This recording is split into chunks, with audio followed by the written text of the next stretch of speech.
అసలు రాష్ట్రంలో ఒకసారి గమనిస్తే ఎంత దారుణమైన పరిస్థితి రాష్ట్రంలో జరుగుతూ ఉన్నాయి అని చెప్పి ఒకసారి చూస్తే ఆశ్చర్యం అనిపిస్తుంది నిజంగా.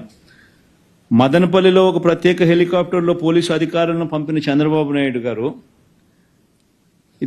ఈ స్లైడ్కి మళ్ళీ వద్దాంలేమ్మా, ప్రత్యేక హెలికాప్టర్లో పంపించిన చంద్రబాబు నాయుడు కర్నూలు జిల్లాలో మచ్చుమరిలో బాలిక కుటుంబానికి న్యాయం చేయడానికి మాత్రం ఆయనకు వెంటనే స్పందించడానికి మాత్రం ముందుకు రాడు.